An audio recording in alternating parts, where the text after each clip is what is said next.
Hello and welcome to Talkin Baseball. We are recapping Guards Yanks Game 4. And guess what? We're previewing Game 5. Do or die in the Bronx, baby. Players only. Ooga, ooga, ooga.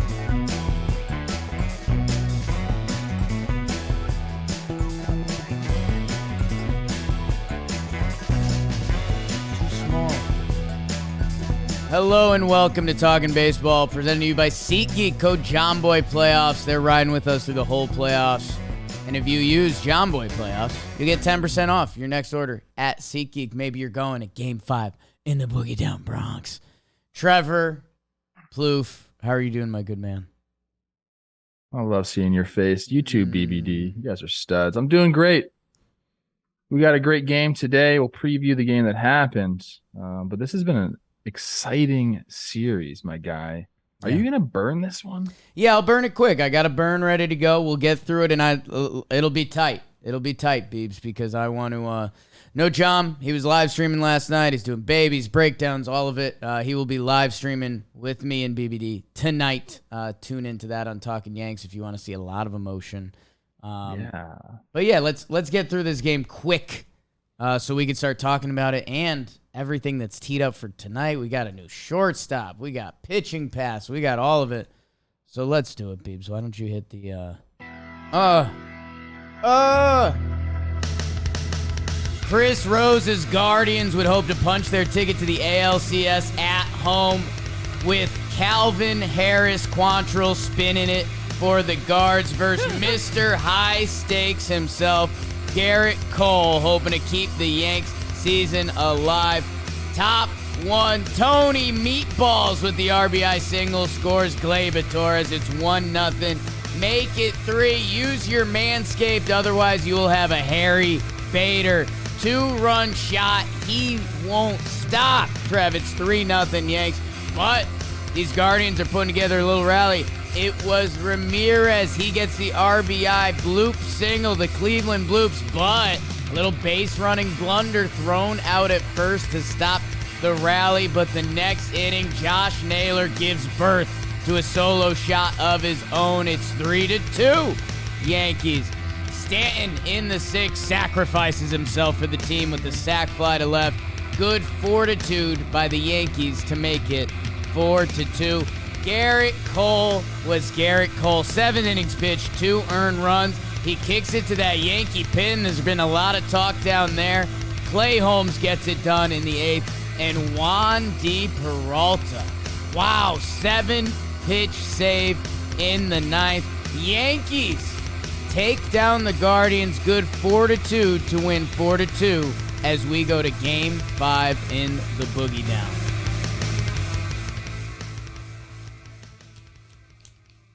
Four to two, baby. 4-2 for 4-2. Woo! I know you love that score. I mean, if you don't have fortitude, what do you have? Nothing. What a game, dude.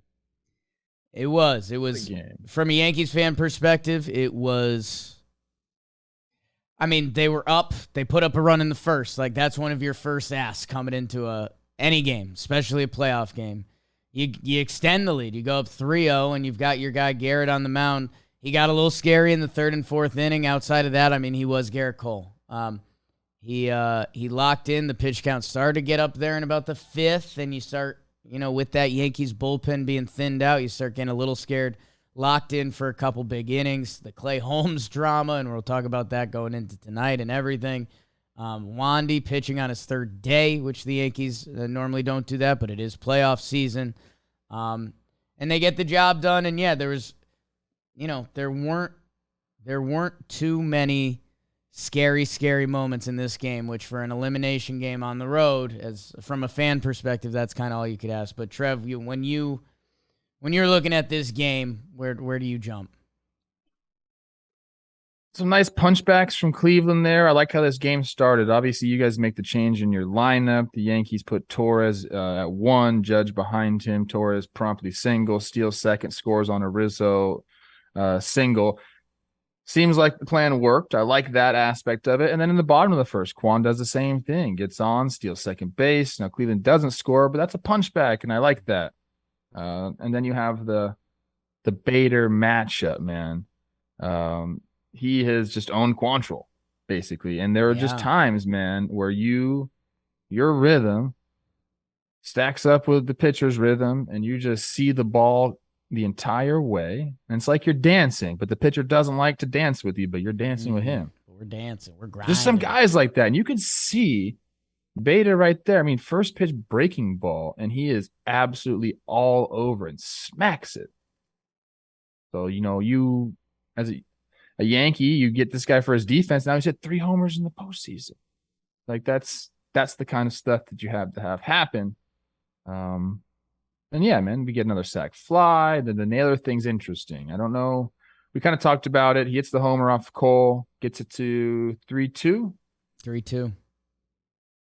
And does the baby thing, which is like kind of his thing, but this was like a more dramatic. He was trying to really plant one. He wanted this one to stick. Really doing it. But, they were still down at the time. That's the kind of what kind of irks me about it a little bit. Cole seems to, he didn't see it, so I didn't care about it after the game. I didn't see any Naylor quotes. I wish they would have just asked him. I mean, that's part of it. And Trev, I don't want to use your own words against you, but he has been doing it, and we always say like, hey, if you're gonna do it, do it when you're up, do it when you're down. If you're gonna be that guy, so he did it, and man, He's wild, man. I mean, when he comes around third, he hits him with the too small to guard him thing, which is just like, dude, you run. I didn't see that. You run hot, bro. You run hot, Naylor. So, and hey, he would if the rest of the team helped him come back in this game, he'd be a Cleveland legend, and he still has a chance to be a Cleveland legend. So, I don't know. It was what it was, and there's a part of me that entertainment-wise wants more of that for baseball. I do think it's funny, like Cole genuinely didn't see it. If you watch the replay, like the way he turned and got the ball back, he didn't see it, and he saw it after the game. And he went a little tough guy after the game. He's like, "Oh, I just saw it. Don't really care. It's cute." And you love that. Taking the high road, high stakes, high road for Gerrit Cole. You love when the athletes start busting out that side of it.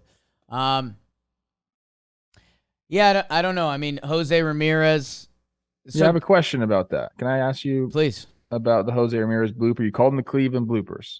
You know what I'm calling them? The New York can't make an adjustmenters. Like, what's going on there? Okay, we have a guy who was playing left field who's now your shortstop. Yeah. You guys have made that decision. Cabrera's at short. You put in Hicks, an excellent center fielder. He's just an excellent outfielder. I don't know how the metrics are this year, but like he's a real deal outfielder. Yeah. Okay. I watched that replay. He didn't once sprint for the ball. And, like, I'm not sure why not. Like, him jogging, he gets to the ball. But if he just kind of took some extra, a little emphasis there, he can call Donaldson off. That's what has to happen there.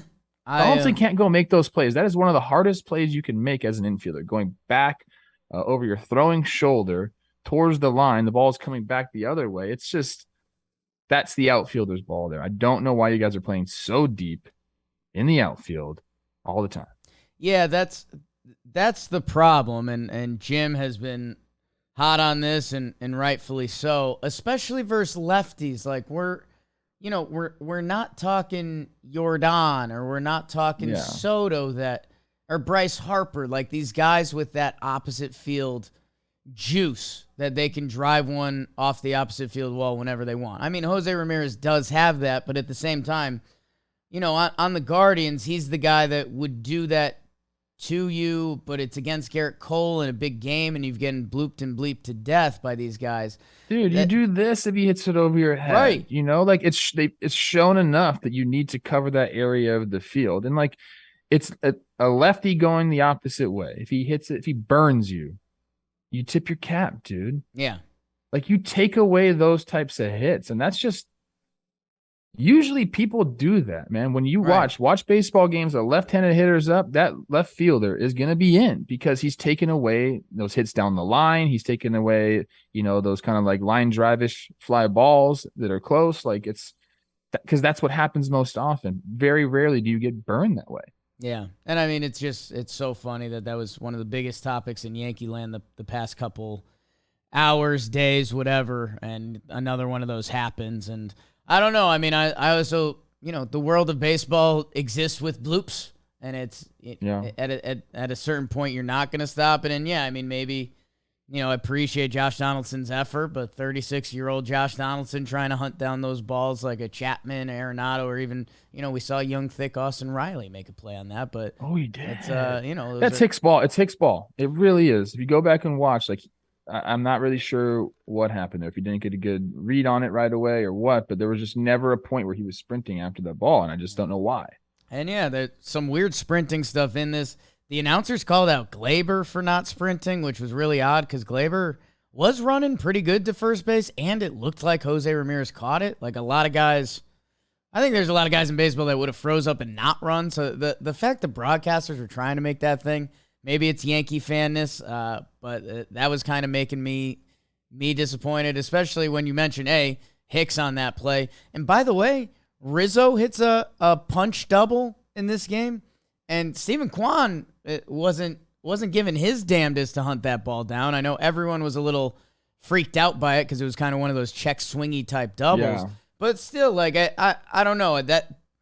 I think Gleyber Torres had a little bit of a reputation, kind of coming from the past couple years of Yankees teams where they were very much like, you guys don't have to bust it out the box. Like let's keep it healthy. That they were trying to make something there, and I don't think it was, but a couple weird run jogs in this one.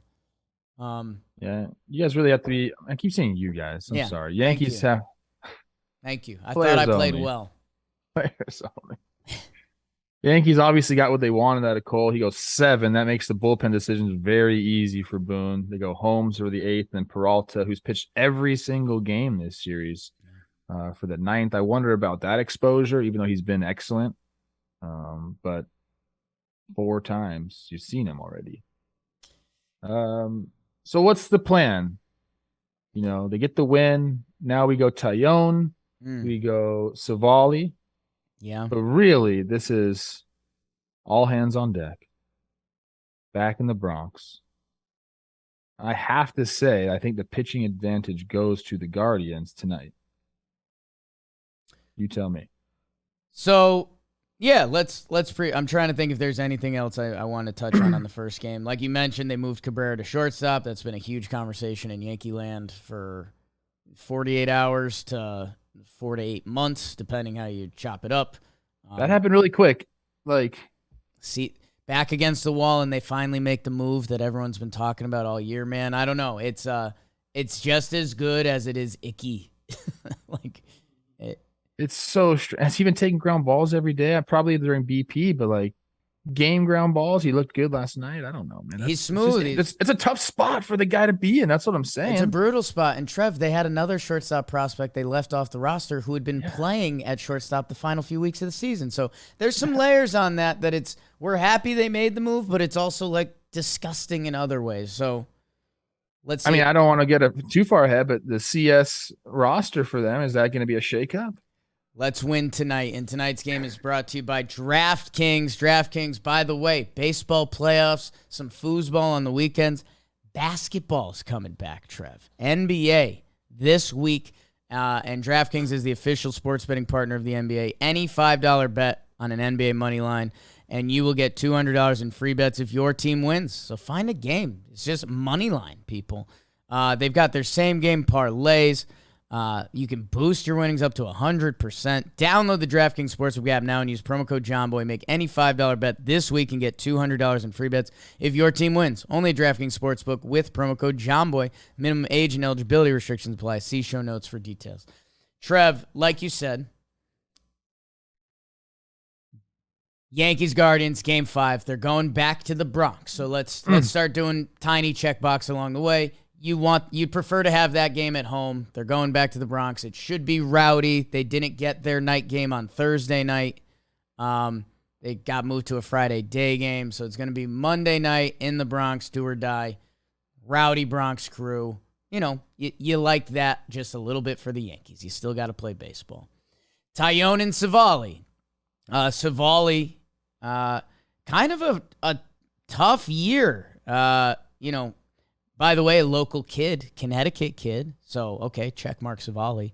Bad year for Savali. 20 starts, a 4.92 ERA.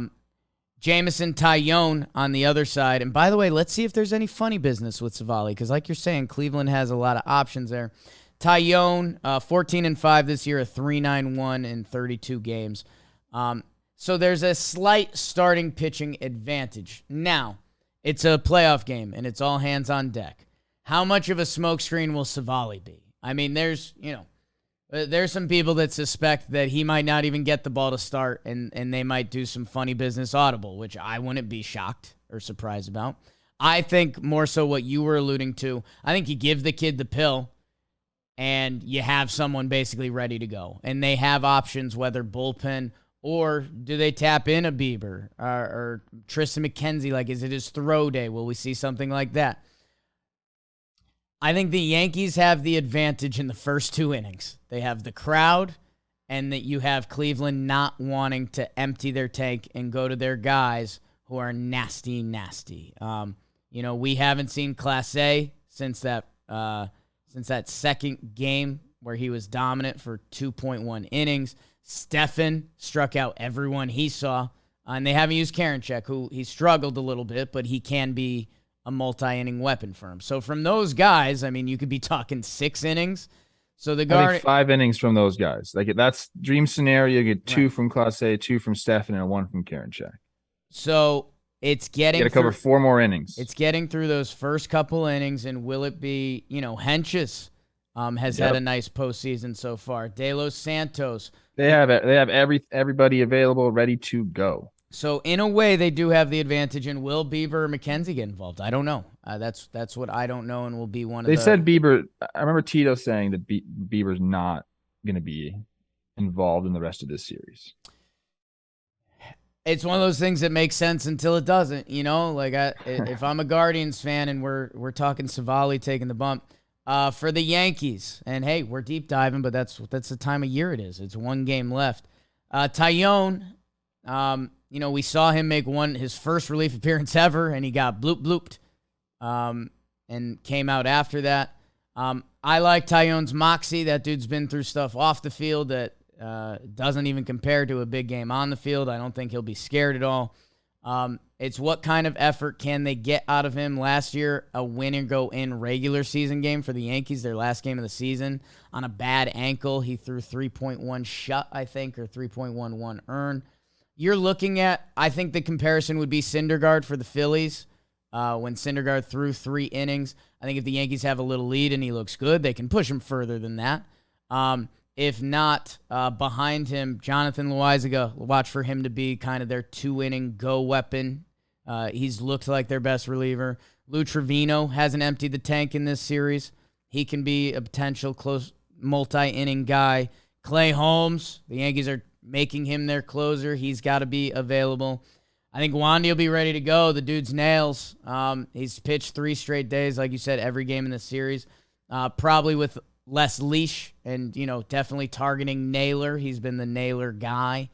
And then we'll see. I mean, Domingo Germán hasn't pitched this series.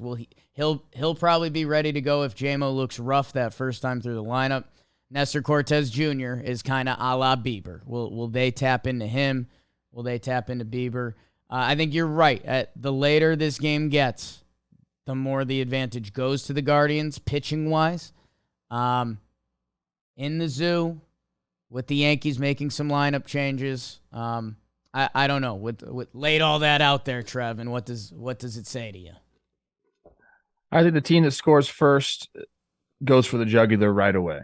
And that, what I mean by that is if you get out to an early lead, your best guys are going to be in the game. You're not going to chance it. I think there's going to be a barbless hook in Savali. Like, it's going to be easy to take out, if you catch my drift. I would like love some kind of strategy, even though it's silly and kind of, I don't think Tito would ever do this, but like an opener to go through the first 3 guys and then put Savali in and kind of have him do that whole thing. But I don't know if you do that in an elimination game when you haven't done that all season long. So It's interesting. I love these games because they are, but like an elimination game is so different than any other game. It really is. Like, you gotta just manage it differently. So this is going to be such a game. I think that the Bronx will be rocking, but I do have a stat here that I wanted to read to you. Okay. In the history of best of 5 postseason series, teams trailing 2-1 that won game 4 to stay alive also went on to win game 5 in 26 of 47 instances. That's 55%. Okay. So you guys are just above there. You and your teammates on the Yankees. Yeah. However, in all winner-take-all postseason games, true home teams have gone only 61 and 63 for a 49% clip. So what that's telling me is absolutely nothing. Who cares about that? But I just wanted to make you sweat a little bit. Yeah. I think the Guardians will be just fine in that atmosphere. They seem to, when they went into the Bronx earlier in the series, didn't phase them much. I don't expect it to phase them again. I think it's going to be a clean, great ball game. Yankees, move your left fielder in a little bit. Big left field at Yankee Stadium. Can I call Aaron Boone and tell him that? I wish you would. A little bit. 2 steps. Third baseman to third baseman, just yucking it up before the game. Oh, we would have such great conversation. You're like USC a Cali guy. Yeah. You got to get Booney on here. Yeah, we will see if there's any changes to the lineups. I think both teams kind of know what they're rolling out there at this point. We've only seen one Matt Carpenter pinch hit. Does he get involved in this game at all? And yeah, I mean, it's these teams have been evenly matched. Yankee fans started peacocking a little bit, and they had the great year with the one bad month, and they won that first game. And lining up for Houston, Cleveland has been toe to toe with them. Yeah. And I mean they're pitching Class A. Let's be honest. The difference maker here is Class A, and I'm super interested to see Tito. One of the more unique managers left in the game, right? The old god of the new gods and the old. Will he punch that Class A option early?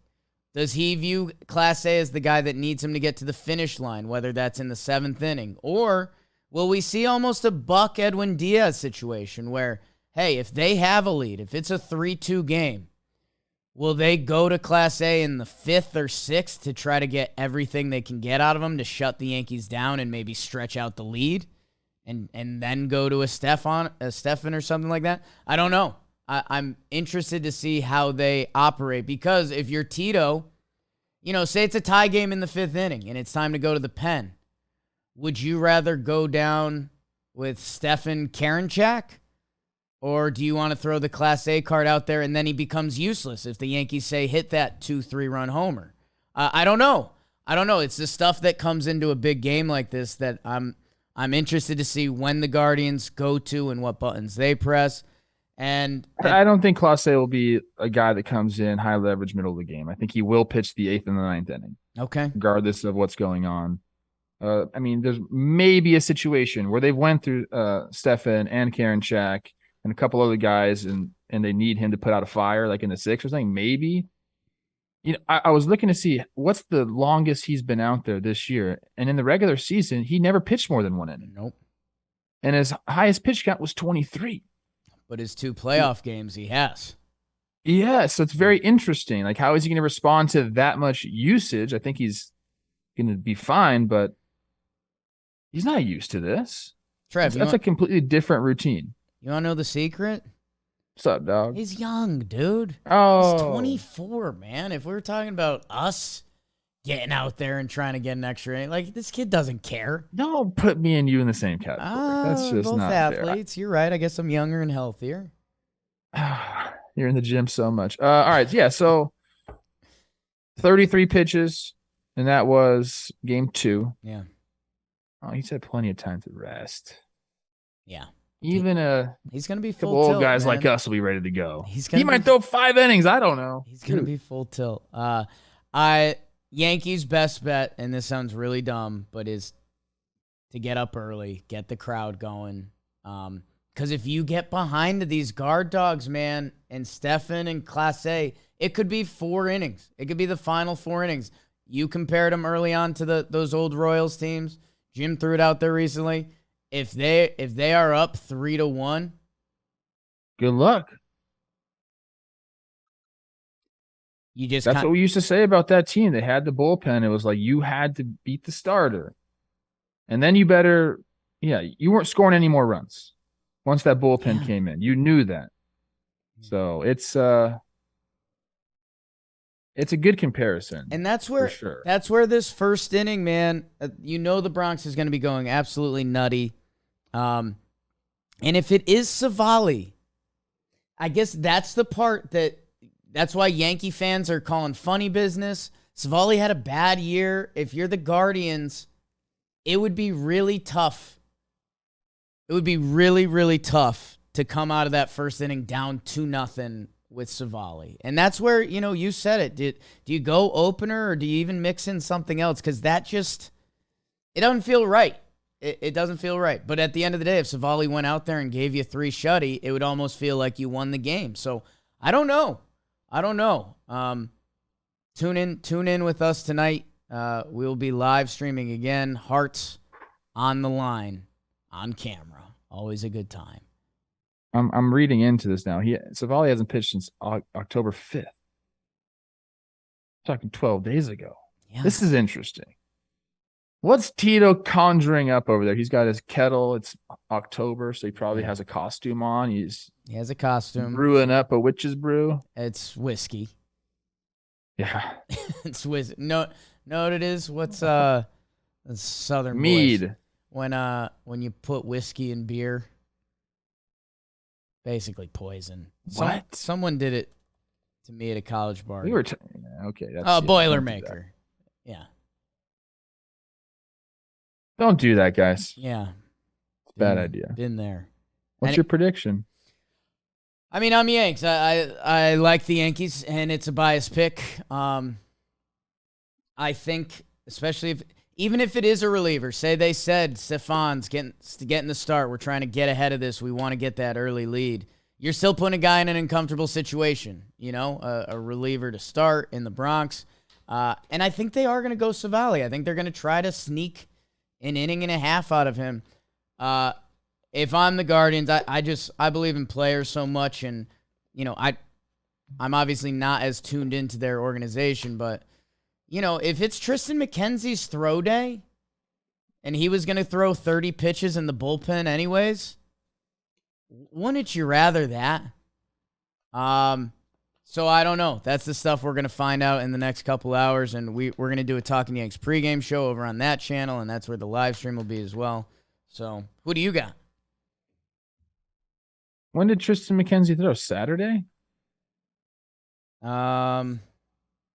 Yeah, Saturday. No, he's not pitching today, bro. What's today? Who do I got? Today's Monday. So it's Bieber's throw day? Tito has said he's not gonna pitch. I don't know. Don't call Tito a liar, bro. I never would. I think I'm gonna stick to this, and it's an old adage, and cliche a little bit, but I think whoever scores first is gonna win this game. Okay. I think if Cleveland goes out there and scores first, kind of quiets the crowd down a little bit. They dig in with their good bullpen. We're gonna need a homer from one of the big Yankee bats. Might as well do it. And we just did it. We will be doing an NLCS preview coming up soon on this channel. And there will be an ALCS preview probably tomorrow because we need to know who's playing the mighty, mighty Astros. So tune in for that. Whew. Wooga, wooga, wooga. Wooga, wooga, wooga. Jigsaw.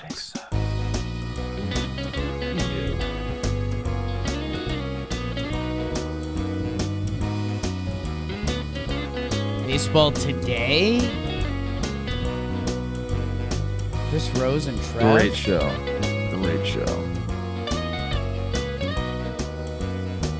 Guardians win 5-3.